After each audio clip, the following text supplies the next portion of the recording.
नमस्कार, मैं आदिति। अब अभी मेरे साथ देख रहे हैं जनता एक्सप्रेस। महामहिम राष्ट्रपति श्रीमती द्रौपदी मुर्मू फकीरमोहन विश्वविद्यालय 12तम समावर्तन समारोह योगदान करिसेंती।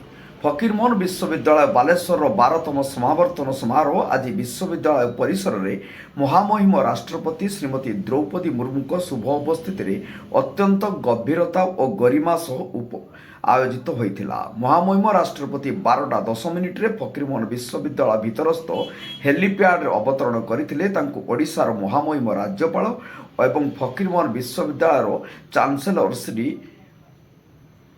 हरिबाबू काम्भामपति, डीआईजी श्री पिनाकी मिश्र, बालेश्वर जिलापाल और जिला मजिस्ट्रेट श्री सूर्यवंशी मयूर विकास एवं आरक्षी अध्यक्ष श्री प्रत्युष दिवाकर स्वागत करथिले।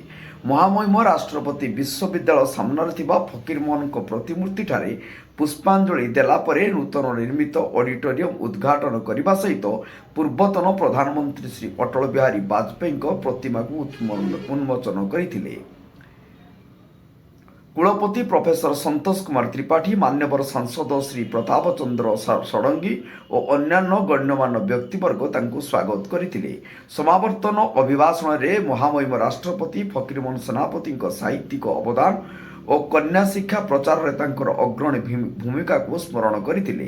से फकीरमोहन को अमर कृति रेवतीर गुरुत्व को उल्लेख करी रेवती किपरि अनेक असुविधा सते शिक्षा पाई संघर्ष करथिले से ताहा वर्णना करथिले।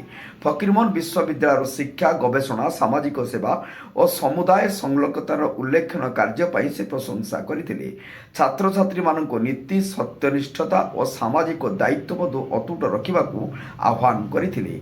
महामहिम अटलजी को मने पकाइथिले एवं तांकर महान कार्य को तांकर किछि वक्तव्य अत्यंत हृदयस्पर्शी थिला। यथा ये माटी केवल रत्नगर्भा नुहे, माटीर माँ माने मध्य रत्नगर्भा। खाली फकीर मोहन नुहे, से मने पकाइथिले राधानाथ को, कांत कवि को, पुणी कुंतला कुमारी सावत को। शेषे उत्कलमणि उक्ति मानव जीवन नुहई केवल वर्ष मास दिन दंड कर्मे जीएनर कर्म एकतार जीवनर मानदंड कही निजर वक्तव्य सांग करथिले। हेलो दोस्तों, मेरे चैनल को लाइक सब्सक्राइब जरूर करना और जनता एक्सप्रेस देखना ना भूले।